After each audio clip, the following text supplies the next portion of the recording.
Okay, let's get started. Sorry about this morning. So what we're working on this week is we're going to solve the KSP, which is really similar to what we've already been doing. We've solved for a acid dissociation constant, which is a Ka. And so now we're going to solve for a KSP, which is conceptually similar, essentially the same thing. And we're going to do it, believe it or not, the same way, titration. And so the difference is when we're working with acids and bases, we define a specific kind of reaction that we call the acid dissociation reaction. And we give that reaction the equilibrium value of Ka. When we're talking about solubility, so right now what a KSP is a solubility constant.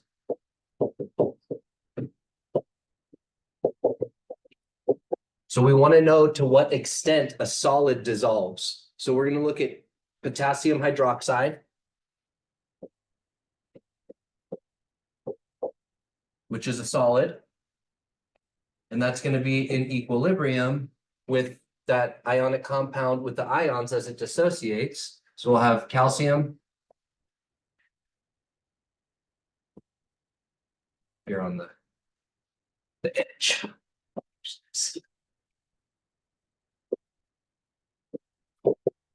And we get two hydroxides. So these are dissolved. So their phase is aqueous solution. And so this equilibrium we define as the solubility constant. This is the KSP. So in a KSP equation, we always have a solid on the left, and it's always dissociating into its ions on the right.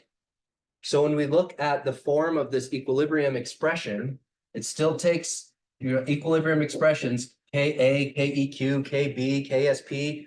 They all have the same form, which is concentration of products divided by concentration of reactants, right? So don't get confused by all the different Ks. K is the equilibrium constant, and it's always the same, products over reactants. The difference is just what expression are we talking about? Since we're talking about a salt dissolving, we call it KSP. If I'm talking about an acid, I call it Ka. But they're all just K. They're all the same equilibrium constant. And so we put our products over our reactants. Calcium hydroxide. And remember, this is something that we learned about when we started looking at equilibrium expressions, but we haven't had to do much of when we're looking at acids and bases, because acids and bases have a stoichiometry of 1:1. So very often we don't have any stoichiometric coefficients. But remember, when we do, the equilibrium expression has to illustrate that by having a superscript for that coefficient. So if we have a coefficient of 2 in our balanced chemical equation, then that becomes a superscript in my equilibrium expression. And then we divide by the concentration of reactants. But in this case, our reactant is a solid. And so remember, pure liquids and pure solids don't figure into the equilibrium expression. So this is it. It's just the concentration of my ions multiplied by each other, raised to any stoichiometric coefficients that may be in the balanced equation. So KSPs are unique like this because since we were talking about a KSP, we're always talking about something dissolving. And so we always have a solid on the left. And so we never have a term on the bottom of our equilibrium expression because it's always a solid. It always drops out of the equation. So we always get just one line. We don't have any denominator when we look at this equilibrium expression. So it makes it a little bit different than a Ka. So we're going to try in this lab, we want to calculate KSP. And in order to calculate KSP, I just need to know two things. Calcium, the concentration of calcium, and the concentration of hydroxide. And I plug those two in, and I can solve for KSP. So we have two different things that we're going to do in lab this week. We're going to determine the concentration of the whole salt, or determine how much salt there is. So we're going to take a solution. And we're going to dump in a bunch of calcium hydroxide. into water. And then at some point, the solid's going to stop dissolving, right? And I'll get some solid piled up on the bottom of the solution. We'll have some solid piled up on the bottom. And when we've been stirring it and adding solid, and after some amount of time, there's still solid on the bottom and it doesn't go away, then we can say this is a saturated solution.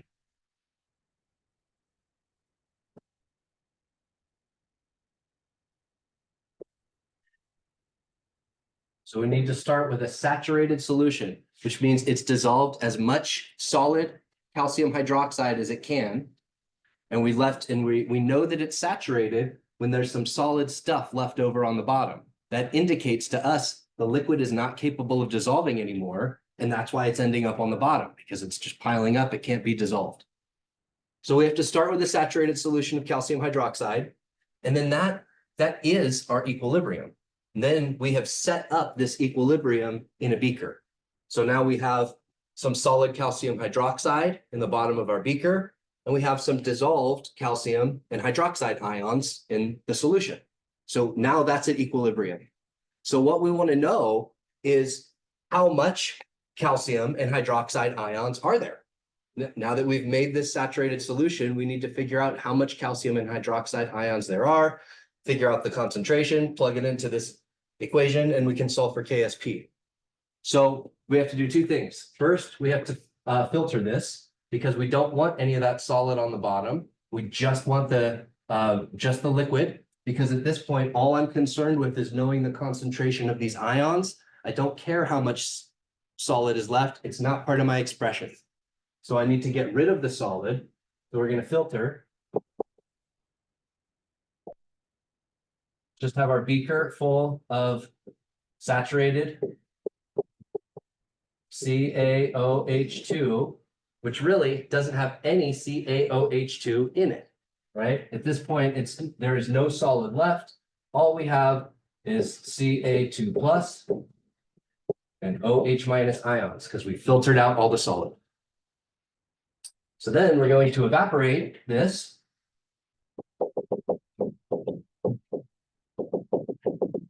So I should say it's got calcium hydroxide and water. And then after we evaporate and we remove all the water, all that's left is the calcium and the hydroxide. All right, then we just got solid back, the bottom, solid CaOH2 after we evaporate all the water. Then if we know how much solution we started with, let's say this is 20 mils of water. So we had 20 mils of saturated solution. And over here, we can weigh this.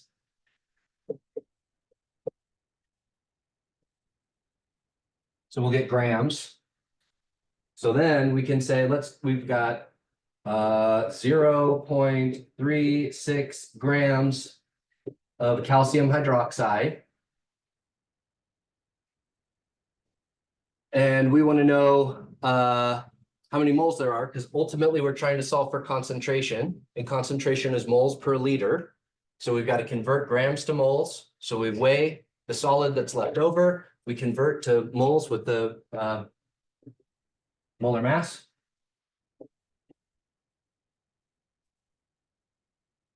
And so we can convert to moles, and we divide that by liters. That will give us the concentration of calcium hydroxide.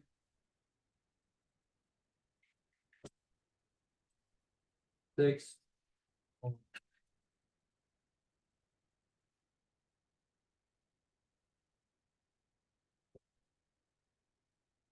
So this is, I have this many moles of calcium hydroxide. But ultimately, what I'm trying to find out is the concentration of calcium and the concentration of hydroxide, right? All I know right now is that in total, after all of this evaporated, this is what I have left. So if I have this many moles of calcium hydroxide, how many moles of calcium do I have?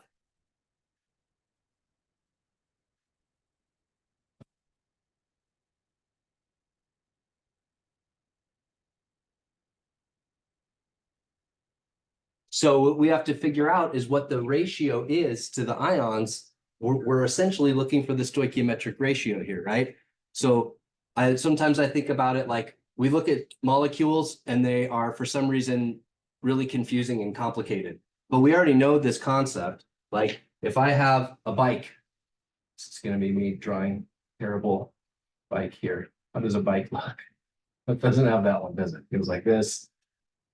Yeah, I know exactly. It's terrible. All right, there's the seat, there's the pedals, whatever, right? So a bike has two tires and a frame, right? So if I have 10 bikes, how many frames do I have? If I have 10 bikes, how many tires do I have? Okay, so a calcium hydroxide has one calcium and two hydroxides. So if I have 0.004 moles of calcium hydroxide, how many moles of calcium do I have? 0.004. It's the same, right? It's a 1-to-1 ratio. In every one of these, I have one of these. In every one of these, I have two of these. So I have twice as many moles of hydroxide. That's what the 2 is indicating. And I have the same number of moles of calcium. So if I know how many moles of calcium hydroxide I have, I really just have to do a mole ratio. And it's 1 mole of calcium hydroxide for 1 mole of calcium. It's a 1-to-1 ratio, right? So then I'll cancel these units and I'll be left with the moles of calcium that I have. And if I want to convert moles of calcium hydroxide to moles of hydroxide, it's the same math, but now I have 2 moles of hydroxide, like 2 tires on my bike,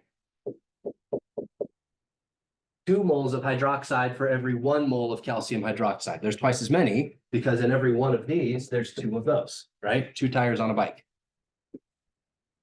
Does that make sense? So in that fashion, I can figure out how many moles of calcium I have. So I'm getting really close to getting the concentration. So the concentration of calcium equals moles over liter. And I have this many moles, 0.004859 mole. How many liters do I have? Because it's solid, right? We evaporated all the water. So how do I know how much there is? With what I started with, exactly. So in 20.0 mils of water, I had this many moles of calcium hydroxide. We just figured that out by evaporating the water, right? So then I have this many moles of calcium in 0.020 liters of solution. So that gives me my concentration of calcium. And I'll do the same thing, calculate moles of hydroxide, put it over that and have my moles of hydroxide. And then I just plug it in here. Right? And then I'll have the concentration of calcium, but don't forget your last step. After you calculate the concentration of hydroxide, the last step is you've got to square it, because don't forget the square in this equilibrium expression. We find the concentration of hydroxide, and we've got to use the 2 in 2 places, basically, is what's happening. This 2 comes up here, where I have to multiply the moles by 2. But then it also comes up again here, where I have to then square my concentration of hydroxide. So don't forget this exponent when you figure out the concentration. So that's part 1. We're going to determine KSP by, this is called gravimetric analysis. We're evaporating the water and figuring out how much solid is left. Pretty straightforward, right? We just figure out these values and plug them in and we've got our KSP. So then in part 2, we are going to figure out these concentrations a different way. Surprise, surprise, with titration.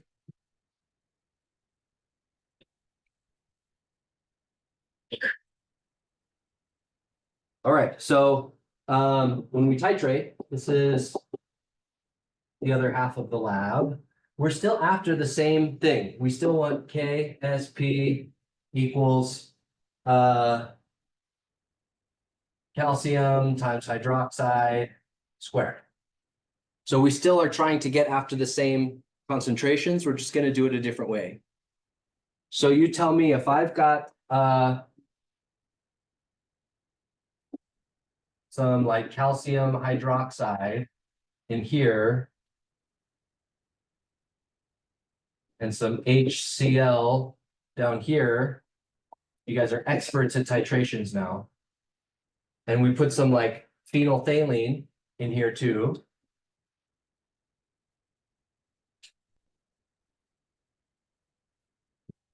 Phenolphthalein and HCl in here. What could this experiment tell me? If I set this up, what information would I get if I titrated this solution until the end point? Tell me what? We could get the pH, which would tell us what?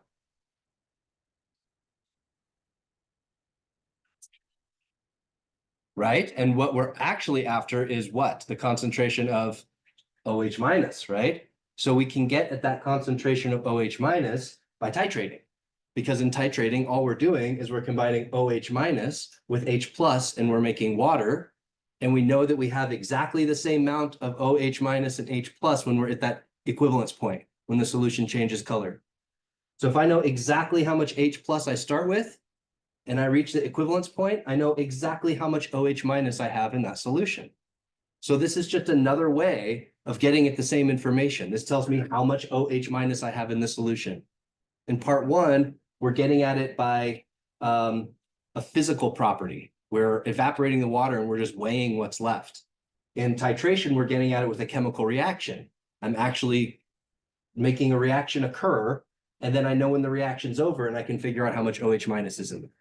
But they're both two different ways of getting at the same thing. So these are kind of separate experiments that we're doing. They're not really combined, but they're going to give us the same value of KSP, or hopefully similar, pretty close. And then we'll compare the two values with the known value. So we do our concentration. So one thing that we have to consider here is that we know how much OH minus we have, and we can do this math in a similar fashion like we just did on the previous board. Or if we set up an ice table here,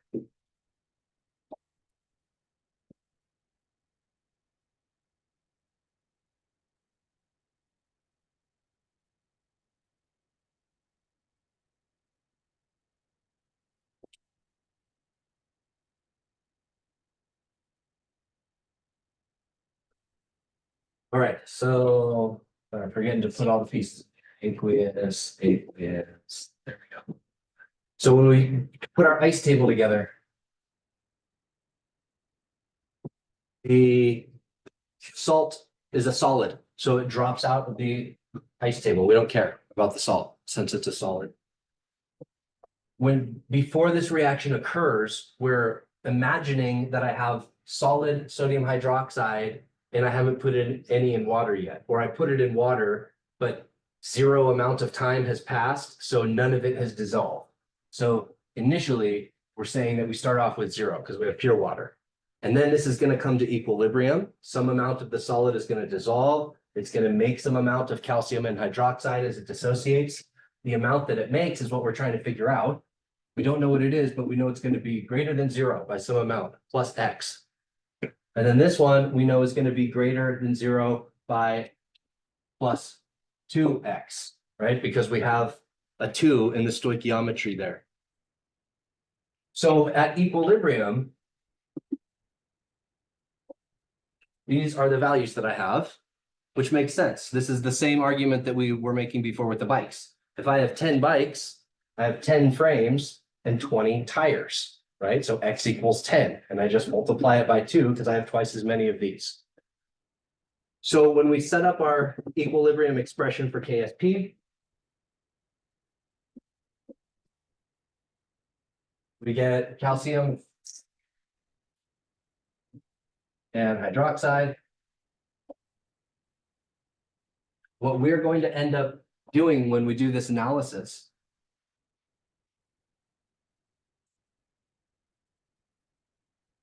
is we're going to find the concentration of OH minus at equilibrium. And we know that the concentration of OH minus at equilibrium equals 2X.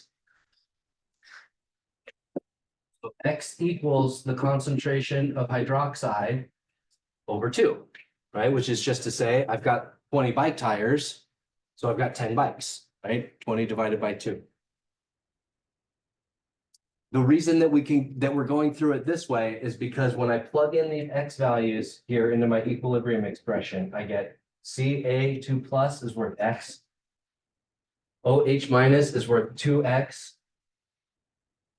But I also have to raise it to the power of 2. So this is what I meant before when I said the 2 comes in 2 places when we do ice tables and we do equilibrium.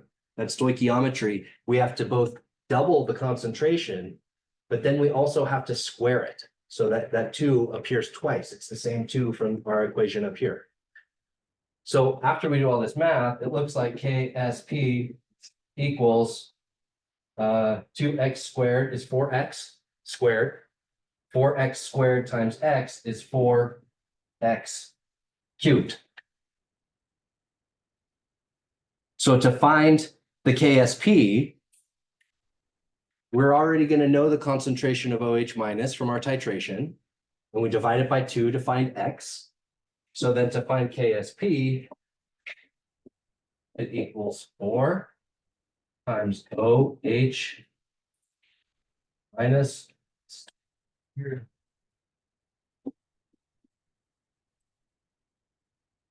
Divided by 2, that's x cubed.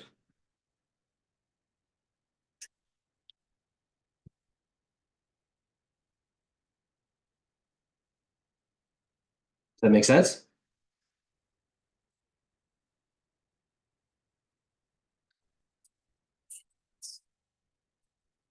Exactly. That's right. That's right. Not the volume, but you'll find the concentration. You use the volume that you added from the burette and you multiply it by the concentration of that standard, and that gives you moles. And then you divide moles by whatever we titrated, 20 mils or whatever. We find the concentration of OH the same way we have been for all the titrations. Does that make sense? But let's just go over that really quick. It's a good question. So let's figure out how we actually get to OH minus from the data that we're going to collect.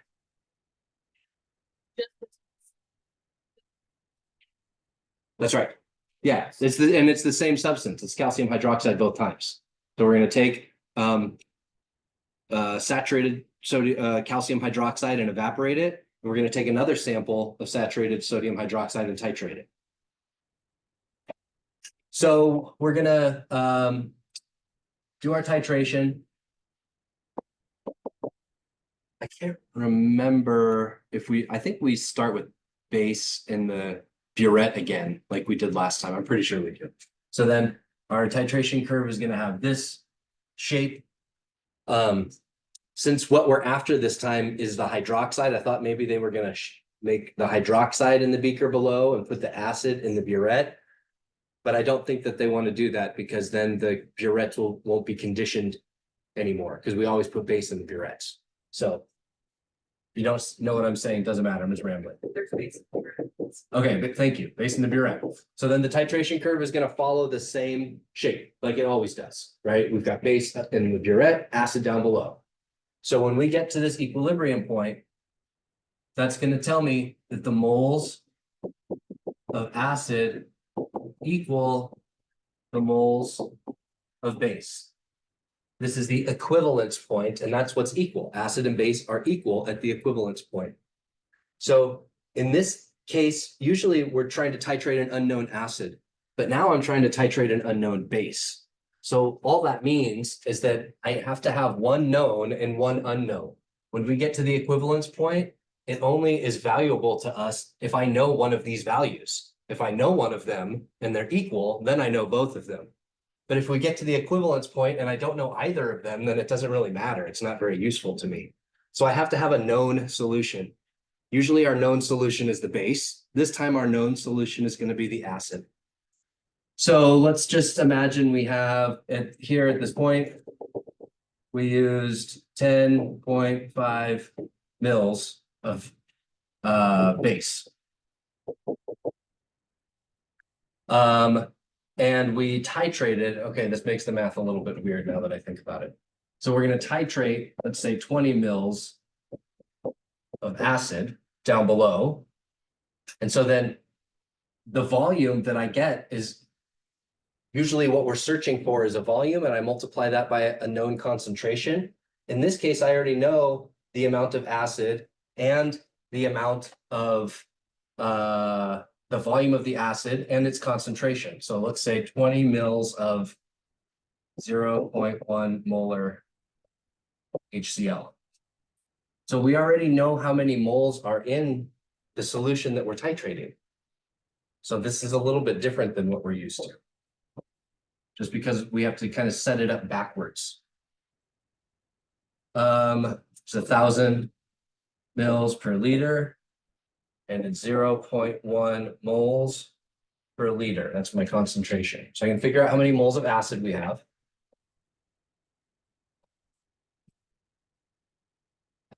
Like I should be able to do this in my head. Okay. 0.002 moles of H plus. So since we're gonna put 20 mils or so or whatever, and the concentration of acid, whatever we start with, is gonna be in our beaker down below, but we already know everything about the acid. That means we already know how many moles of acid we're gonna titrate. That means we already know how many moles of base we're gonna titrate. The only thing we don't know is the volume that it's going to take.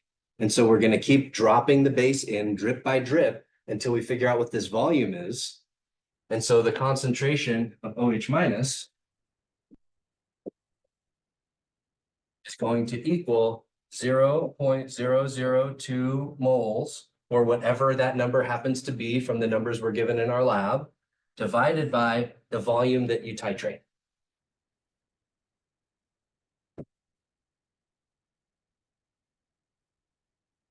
That makes sense? So you're going to do the titration, get your burette, and then once you have found that equivalence point, you write down the volume of base that you used, and that's going to go down here underneath the moles that we already know, because we already know how much acid we're going to use. Does that make sense? Okay. Yeah. And so this week, for post lab, I just want you could write it in your lab notebook, like in your lab pages. Just write the results and then like a paragraph discussion. So yeah, I'm trying to make some of these easy. This one, there's a lot of math involved. So my thinking is you do all the math in your lab report and show me step by step. I'm going to look for it and make sure that you've done step by step and you do all the math correctly. But that's essentially the post lab assignment. Do the math correctly, write a paragraph about what happens. And that's it. You don't have to type anything. If you want to, you can. But you don't have to. You can just turn it in your lab notebook.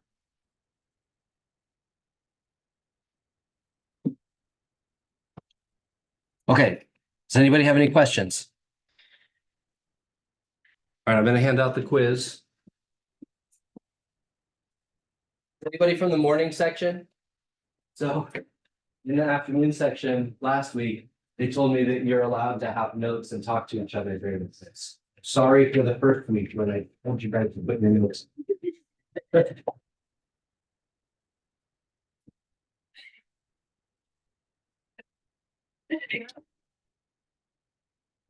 You should always try that trick with your teachers. You're like, oh no, they usually give us all the answer.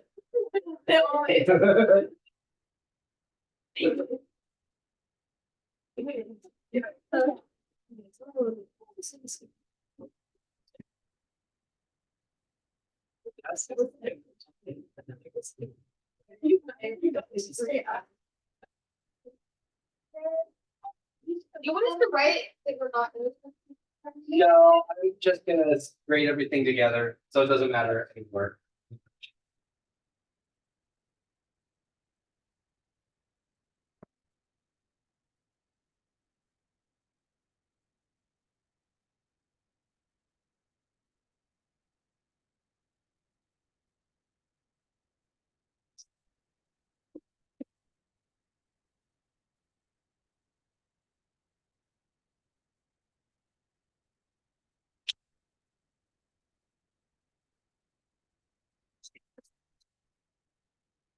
All right, I'm going to show you a trick for these unit conversion problems. And essentially that's all this is, dimensional analysis. And this technique is incredibly powerful as you go on. If you're going to go into the healthcare industry, nurses and doctors and pharmacists, they use this stuff all the time. You're going to have to do math as you go on in school. And this is a really, really important technique to understand how to do. So if we read number one, it says 9.5 mils of this acid. So let's write this down. And the trick here is to make sure that you write your units very carefully. This is mils of acid, mils of HCl. And then we also have another value, 2.35 molar, that capital M, we want to know what those units stand for. So that stands for moles of HCl over volume of HCl, or liters, excuse me. Liters of HCl. And then finally, we have one more value here that's 25.00 mils of lime water. Lime water is just calcium hydroxide. So without even reading the words on this question, we don't even need to know what this question is asking us to solve the problem. All we need to do is line the units up and make the units cancel out. So we figure out where we're going to start. Look, I've got mils of HCl and liters of HCl. Those are pretty close, so they can't cancel out quite yet. But all I have to do is if I have mils of HCl in the numerator, I put mils of HCl in the denominator, and then they will cancel. And I can convert that to liters of HCl. And then I just have to fill in the numbers. There's 1,000 mils in 1 liter. All right, and now I've got liters of HCl. I converted from mils of HCl to liters. And now I've got liters of HCl. Now I can use this next number. It goes 2.35 moles of HCl per liter of HCl. So notice how the units, I've got one in the numerator, and then it cancels one in the denominator. I've got one in the numerator, and it cancels the same one in the denominator. So now what I'm left with is moles of HCl. So whatever number this comes out to be, I've got moles of HCl. Right, so 9.5 is 0.0095. I can't do that. Okay. It's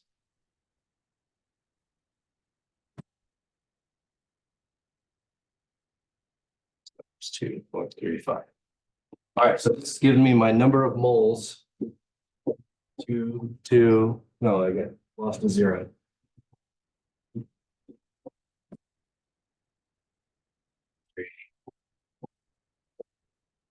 Moles of HCl. Okay, and so now I'm done with this. I'm pretty much done with this one. So the only other piece of information I have left is this. And now this says, what's the concentration of the aqueous calcium hydroxide? So if it's asking us for the concentration, then what we are being asked for is moles of CaOH2 divided by liters of CaOH2. That's what concentration means, right? So now we have one of these values or close to it, right? We've got mils of calcium hydroxide. So I just convert that to liters and that goes in the bottom. How do I get moles of calcium hydroxide?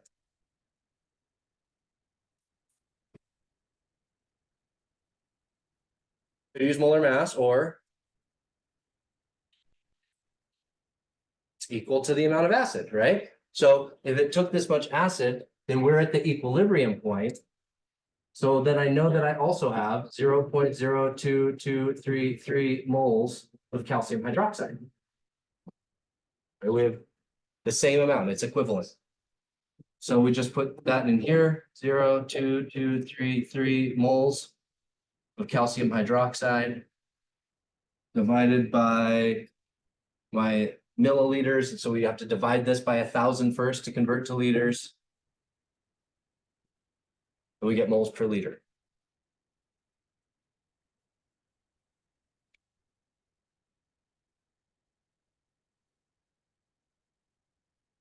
So the trick with this technique is to make sure that you write not only the unit, mils, moles, liters, and so on, grams, but also what substance it's talking about. Mils of HCl, mils of calcium hydroxide. Because for example, in this problem right here, we talked about moles of HCl, moles of calcium hydroxide, liters of calcium hydroxide. So just writing moles wouldn't be enough. If I wrote I have 2.35 moles, am I talking about moles of acid or moles of base? So when you use this technique, it's really important that you specify what the substance is. Moles of what? Liters of what? And when you do that, it's really easy to line these numbers up. Yeah.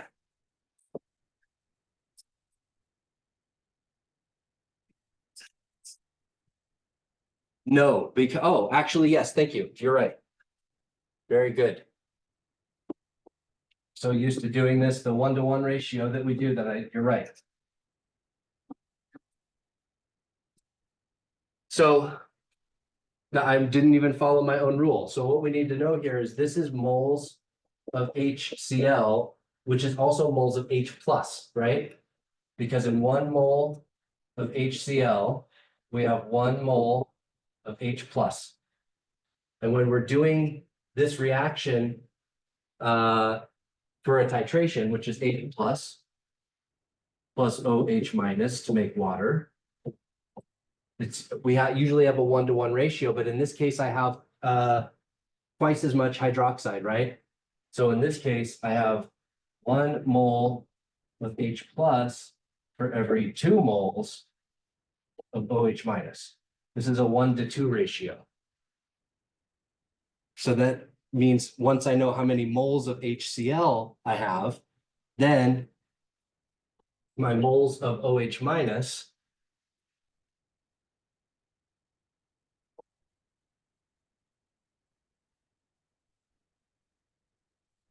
do this backwards.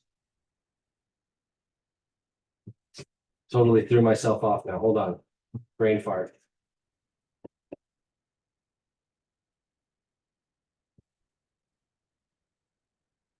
Am I doing? No, we don't need to know that for the quiz question.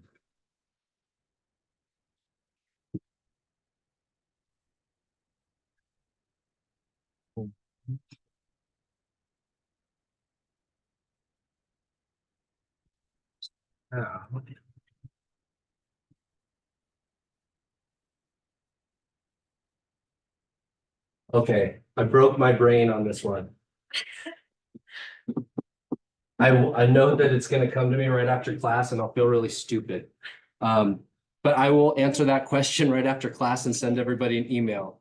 I don't want to just stand up here and feel dumb though, so I'm gonna move on to the next one. Okay, so let's look at the next problem. So do you just to divide that? Yeah, I mean. Yeah, it should be, you'd have twice as much acid because you would need half as much of this, right? We need half as much because we have 2 for every 1. I just can't, I'm not thinking of the smartest way to set it up. And so I don't want to just keep writing stupid things. But ultimately, we would have half as many moles of OH minus because we've got 2 of them for every 1 mole of this, right? So just write this for now. And I will think about what stupid thing I've done and I will send you an email after class. No, this is fine. Yeah, just write what we did here. Okay, and now part 2. 5 mils of aqueous sodium chloride solution. So 5 mils of sodium chloride.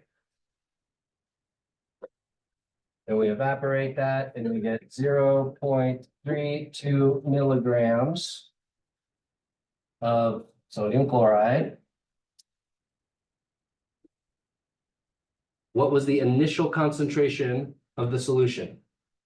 So how do we approach this one? What is this question asking us?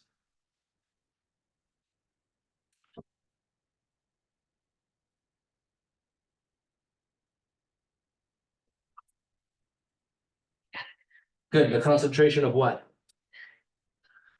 Yeah, NaCl. Good, so NaCl, and that consists of what numbers? How do I know what concentration is? That math. Close.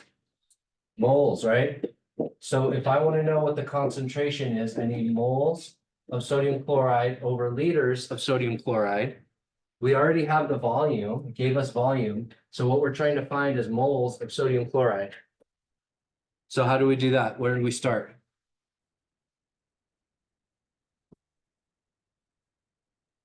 Yeah, so we can do that. So if we start with 5 mils, then we put mils on the bottom and liters on the top, so they'll cancel. And it's 1,000 milliliters for every 1 mil. Or for every 1 liter, excuse me. So we get 0.005 liters. What's next?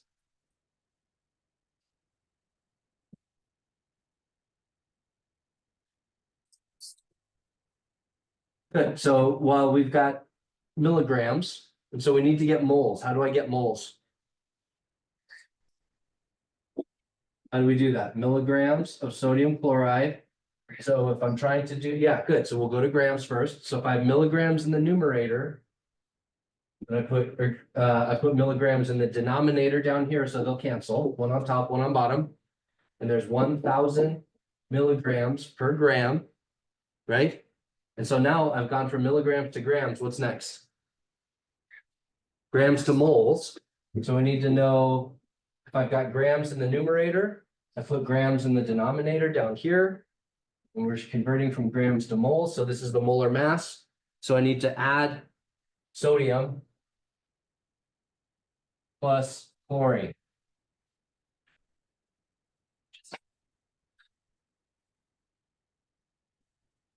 We use this one all the time, so I just have it memorized. It's not like I just like know all of them. So this is the molar mass for sodium chloride. So now milligrams cancels milligrams, grams cancels grams, and I'm left with moles. By 1,000 divided by 58.44. 5.48 times 10 to the negative 1, 2, 3, 4, 5, 6 moles NaCl. All right, so now we can solve our concentration. We have 5.48 times 10 to the minus 6 moles divided by our volume, 0.005 liters.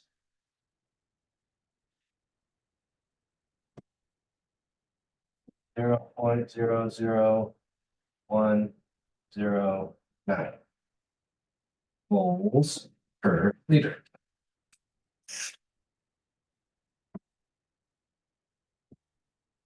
So that's essentially what we're going to do tomorrow in lab, except instead of sodium chloride, we're going to start with calcium hydroxide. And we're going to get some mass. We're going to convert it to moles. We're going to divide by the amount of volume that we started with, and that'll give us the concentration, which we can plug into KSP and solve for KSP. Does that make sense? These reactions, I mean, they have. That's right. It's like we're doing two different experiments that are separated that are giving us the same answer. We're going to compare. No.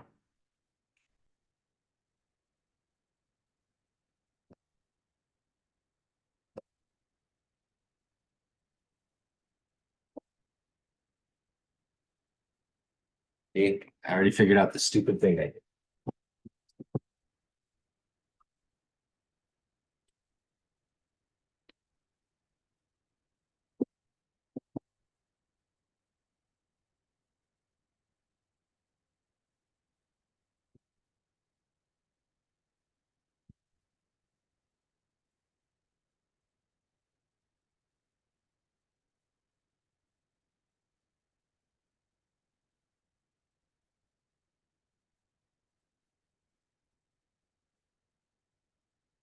So,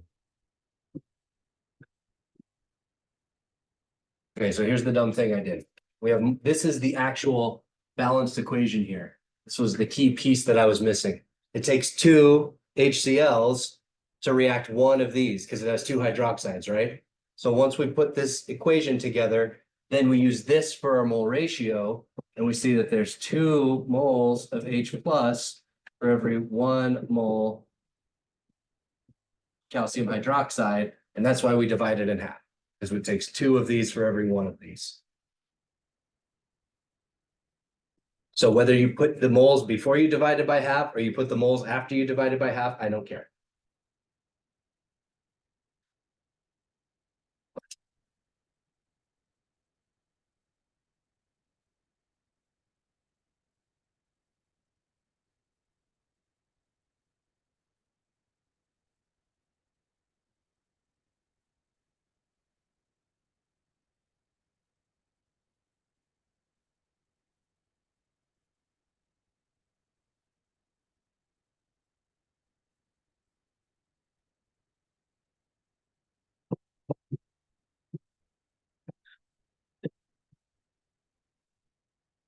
Sure. Thank you.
Thank you.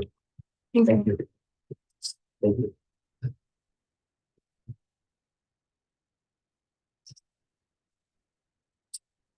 Thank you. Thank you.